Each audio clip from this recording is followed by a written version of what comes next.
അനുഗ്രഹിക്കപ്പെട്ട നല്ല സമയത്തിനായി ഞാൻ ദൈവത്തെ സ്തുതിക്കുന്നു, സ്തോത്രം ചെയ്യുന്നു. ദൈവവചനം ശ്രവിച്ചുകൊണ്ടിരിക്കുന്ന എല്ലാ ദൈവമക്കൾക്കും വീണ്ടും വരാമെന്ന് അരുളി ചെയ്തവനായ കർത്താവായ യേശു ക്രിസ്തുവിൻ്റെ ധന്യനാമത്തിൽ ഞാൻ എൻ്റെ സ്നേഹവന്ദനം അറിയിക്കുന്നു. ഇന്ന് നാം പഠിക്കുവാൻ തുടങ്ങുന്നത് 9ഉം 10ഉം സങ്കീർത്തനങ്ങളാണ്. 9ആം സങ്കീർത്തനത്തിൻ്റെ ഹെഡിങ്ങിൽ അത് എഴുതിയത് ദാവീദാണെന്ന് രേഖപ്പെടുത്തിയിട്ടുണ്ട്. എന്നാൽ 10ആം സങ്കീർത്തനത്തിൻ്റെ ഹെഡിങ്ങിൽ പേര് രേഖപ്പെടുത്തിയിട്ടില്ല. അപ്പോൾ തന്നെ 10ആം സങ്കീർത്തനത്തിലെ എഴുത്തുകൾ ദാവീദിൻ്റേതിന് തുല്യമാണ്. ആകയാൽ 9ഉം 10ഉം സങ്കീർത്തനങ്ങൾ ഒറ്റ സങ്കീർത്തനമായി ദാവീദ് എഴുതി എന്നാണ് മിക്കവാറും എല്ലാവരും വിശ്വസിക്കുന്നത്. നീതി ലഭിക്കാത്തൊരു ലോകത്താണ് നാം ജീവിക്കുന്നത്. ഒരു പ്രതിസന്ധി നമ്മുടെ ജീവിതത്തിൽ കടന്നു വരുമ്പോൾ പ്രതിസന്ധി ഉണ്ടാക്കുന്ന വ്യക്തികൾക്കെതിരെ നിയമ നടപടി സ്വീകരിക്കുവാൻ സാധാരണക്കാർക്ക് കഴിയാതെ പോകുന്നു. കോടതിയിൽ പോയി നീതി ലഭിക്കുന്നതിനായി കാത്തിരുന്നാൽ അവിടെയും പണത്തിൻ്റെ സ്വാധീനം വിജയം കണ്ടെത്തുന്നു. കാരണം നല്ല വക്കീലന്മാരെ കണ്ടെത്തണമെങ്കിൽ വലിയ തുക അവർക്ക് കൊടുക്കേണ്ടി വരും. അതിനും സാധാരണക്കാർക്ക് കഴിയുകയില്ലല്ലോ. ചുരുക്കി പറഞ്ഞാൽ സാധാരണ മനുഷ്യർക്ക് നീതി ലഭിക്കുവാൻ സാധ്യതയില്ലാത്ത ഒരു ലോകത്തിലാണ് നാം ജീവിക്കുന്നത്. കഴിവുള്ളവർ കാര്യം കാണുന്ന അവസ്ഥയാണ് എന്നുള്ളത്. അന്യായം ചെയ്യുന്നവരും നിയമവിരുദ്ധ പ്രവൃത്തികളിൽ ഏർപ്പെടുന്നവരും വ്യാജം കാണിക്കുകയും പറയുകയും ചെയ്യുന്നവരും ജയാളികളായിത്തീരുന്നു. വിശ്വസ്തയോടെ ജീവിക്കുവാൻ ആഗ്രഹിക്കുന്നവർ തോൽവിയടയുന്നു. മലാഖി പ്രവചനത്തിൽ ഇതേ സാഹചര്യത്തിൽ കൂടി കടന്നു പോകുന്ന ജനത്തെ നമുക്ക് കാണുവാൻ കഴിയും. മലാഖി പ്രവചനം 2-ാം അധ്യായം 17-ാം വാക്യത്തിൽ ജനം യഹോവ കേൾക്കെ പറയുകയാണ്, ദോഷം പ്രവർത്തിക്കുന്ന ഏവനും യഹോവയ്ക്ക് ഇഷ്ടമുള്ളവൻ ആകുന്നു. അങ്ങനെയുള്ളവരിൽ അവൻ പ്രസാദിക്കുന്നു. അല്ലെങ്കിൽ ന്യായവിധിയുടെ ദൈവം എവിടെ? ഇതാണ് മലാഖി പ്രവചനത്തിലെ ജനങ്ങളുടെയും ഇന്നുള്ള ജനങ്ങളുടെയും ദൈവത്തോടുള്ള ചോദ്യം. ദുഷ്ടന്മാർ അഭ്യുദയം പ്രാപിക്കുന്നു, അനീതി ചെയ്യുന്നവർ വളർന്ന് വർദ്ധിക്കുന്നു. എന്നിട്ടും ദൈവം അവരെ അതിന് അനുവദിക്കുന്നു എന്നാണ് അനേകരും വിശ്വസിക്കുന്നത്. അപ്രകാരം ചിന്തിക്കുന്ന വ്യക്തികൾക്ക് കർത്താവ് കൊടുക്കുന്ന മറുപടി 9-ാം സങ്കീർത്തനം 7, 8, 9 വാക്യങ്ങളിൽ രേഖപ്പെടുത്തിയിരിക്കുന്നത് ഇപ്രകാരമാണ്. ന്യായവിധിക്ക് ദൈവം സിംഹാസനം ഒരുക്കിയിരിക്കുന്നു. അവൻ ലോകത്തെ നീതിയോടെ വിധിക്കും, ജാതികൾക്ക് നേരോടെ ന്യായപാലനം ചെയ്യും. യഹോവ പീഡിതനൊരു അഭയസ്ഥാനം, കഷ്ടകാലത്തൊരു അഭയസ്ഥാനം തന്നെ. ഇതാണ് 9ഉം 10ഉം സങ്കീർത്തനങ്ങളുടെ പ്രമേയം അഥവാ തീം.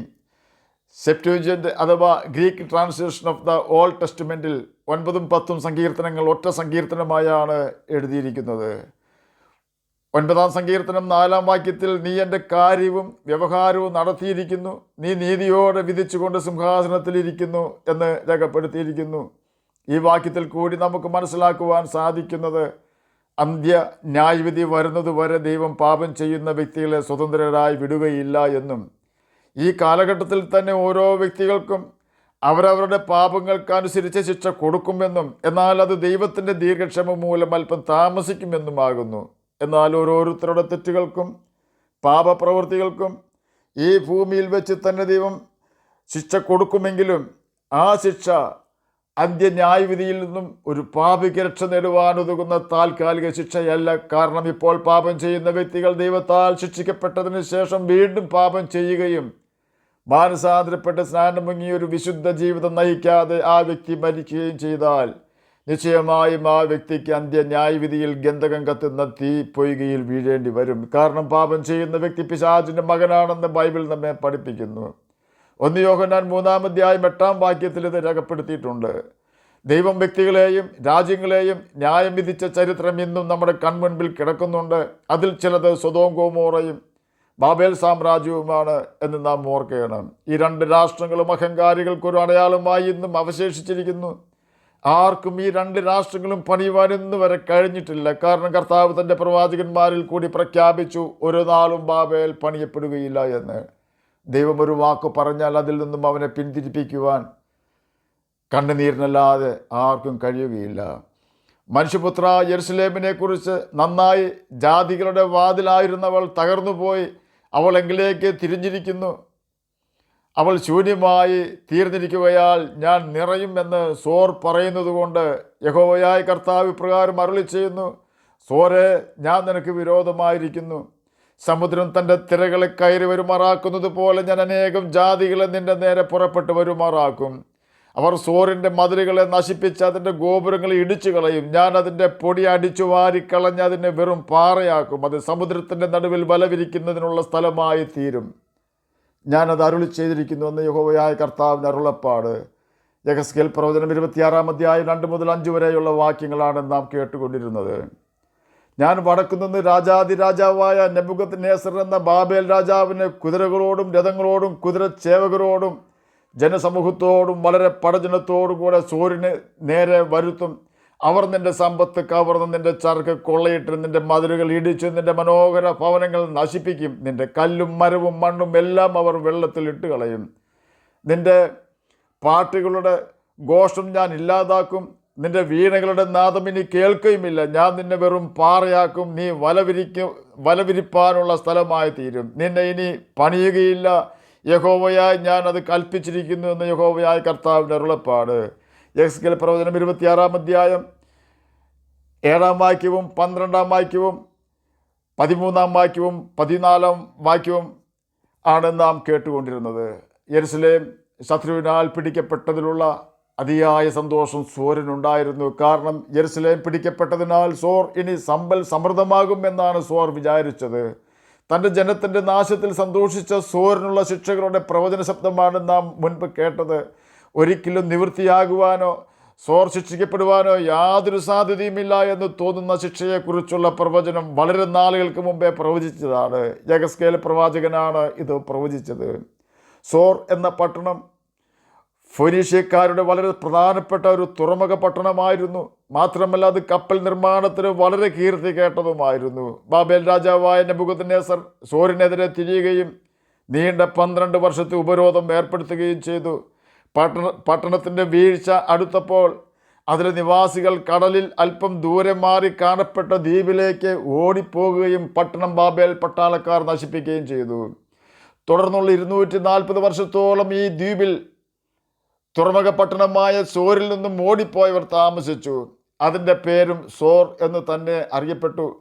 BC 333 മഹാനായ അലക്സാണ്ടർ ചക്രവർത്തി ഈ സ്ഥലങ്ങളിൽ പടയോട്ടം നടത്തിയപ്പോൾ ഈ പുതിയ സോറും അദ്ദേഹത്തിൻ്റെ സൈന്യത്താൽ ഉപരോധിക്കപ്പെട്ടു.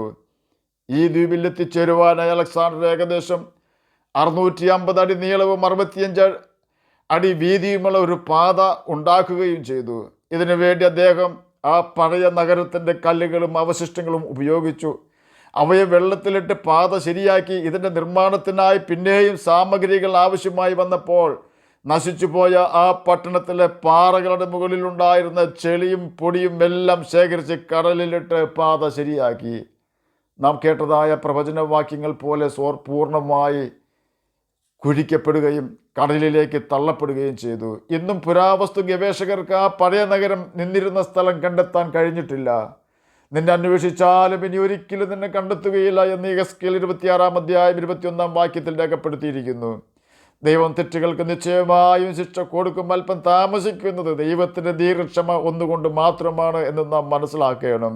ദൈവത്തിൻ്റെ ദീർഘക്ഷമ രക്ഷയെന്ന് ചിന്തിച്ച് നാം പാപത്തിൽ നിന്നും മാനസാന്തരപ്പെടണമെന്നാണ് കർത്താവ് നമ്മെക്കുറിച്ച് ആഗ്രഹിക്കുന്നത്. പാപമുള്ള രാജ്യത്തിന്മേലും വ്യക്തികളുടെ മേലും ദൈവം ദൃഷ്ടി വയ്ക്കുകയും അവർക്ക് മാനസാന്തരപ്പെടുവാൻ മതിയായ സമയം കൊടുക്കുകയും ചെയ്തിട്ടും പാപം ഉപേക്ഷിക്കുകയും മാനസാന്തരപ്പെടാതിരിക്കുകയും ചെയ്താൽ പ്രതീക്ഷിക്കാത്ത സമയത്ത് നാം പ്രതിസന്ധിയിലായി തീരുന്നു. ആകയാൽ നാം നമ്മുടെ കർത്താവിനോട് ചേർന്ന് നടക്കുവാൻ കഴിയേണ്ടതിന് പാപ വഴിയിൽ നാം തെറ്റി ചെല്ലുന്നില്ല എന്ന് ഉറപ്പ് വരുത്തണം. സാത്താൻ ഉപായത്താലാണ് നമ്മെ അവൻ്റെ കെണിയിൽ വീഴിക്കുന്നത്. ഹവ്വായെ വീഴിച്ചത് പ്രകാരമാണ്. ദൈവം നിന്നോട് നുണയാണ് പറഞ്ഞതെന്ന് ഹവ്വായെ പിശാച് വിശ്വസിപ്പിച്ചു. ദൈവത്തെപ്പോലെ ഇരുന്ന ഹവ്വായോട് സാത്താൻ പറയുകയാണ്, നീ ആ പഴം തിന്നാൽ നിനക്ക് ദൈവത്തെപ്പോലെ ആകുവാൻ കഴിയുമെന്ന്. ഇത് തന്നെയാണ് സാത്താൻ നമ്മോടും പറയുന്നത്. പെട്ടെന്ന് ധനവാനാകുവാൻ ചില വ്യക്തികൾ കൈക്കൂലി മേടിക്കുകയും തെറ്റായ ജീവിത രീതിയിൽ കൂടി ജീവിക്കുകയും ചെയ്യുന്നു. അവർ പ്രതീക്ഷിക്കാത്ത സമയത്ത് അവർ ക്രൈം ബ്രാഞ്ച് പോലീസിൻ്റെ വലയിൽ വീഴുകയും അതോടെ അവരുടെ ജോലിയും സമൂഹത്തിൽ അവർക്കുള്ള മാന്യതയും നഷ്ടപ്പെടുകയും ചെയ്യുന്നു. സാത്താനാണ് ഏതൊരു വ്യക്തിയുടെയും ഹൃദയത്തിൽ തെറ്റുകൾ ചെയ്യുവാൻ പ്രേരിപ്പിക്കുന്നത്. ഇത് തിരിച്ചറിയുവാൻ നമുക്ക് കഴിയുകയില്ല. എന്നാൽ യേശുവിൻ്റെ ആത്മാവുള്ളവർക്ക് പരിശുദ്ധാത്മാവ് സകലതും പഠിപ്പിച്ചു കൊടുക്കുന്നതിനാൽ സാത്താൻ്റെ തന്ത്രം യേശു അവർക്ക് വെളിപ്പെടുത്തി കൊടുക്കും. നമ്മെ അടിമകളാക്കുവാനാണ് എല്ലാ കാലത്തും സാത്താൻ ശ്രമിച്ചിട്ടുള്ളത്. എൻജോയ് ചെയ്യുവാൻ കഴിയുമെന്ന് നമുക്ക് തോന്നുന്ന ചില മാർഗപാപങ്ങൾ നമ്മെക്കൊണ്ട് ചെയ്യിക്കുകയും നാം അത് ചെയ്യുമ്പോൾ നമ്മെ സാത്താൻ സ്വന്തമാക്കുകയും നമ്മെക്കൊണ്ട് വലിയ പാപങ്ങൾ ചെയ്യിച്ച് അവനോടൊപ്പം നിത്യനരകത്തിന് യോഗ്യരാക്കി തീർക്കുകയും ചെയ്യുന്നു. രക്ഷപ്പെടുവാൻ കഴിയാത്ത ഘട്ടത്തിൽ എത്തിപ്പെടുമ്പോൾ മാത്രമാണ് നാം സാത്താൻ്റെ കിണിയിൽ അകപ്പെട്ടുവല്ലോ എന്നത് മനസ്സിലാക്കുന്നത്. ഓർക്കുക, സാത്താൻ നമ്മെ പാപത്തിൽ വീഴിക്കുവാൻ വരുന്നത് നേരിട്ടല്ല, പിന്നെയോ നമ്മുടെ ബലഹീനതകളായ ചില കാര്യങ്ങളിൽ കൂടിയോ മറ്റു വ്യക്തികളിൽ കൂടിയോ ആയിരിക്കും.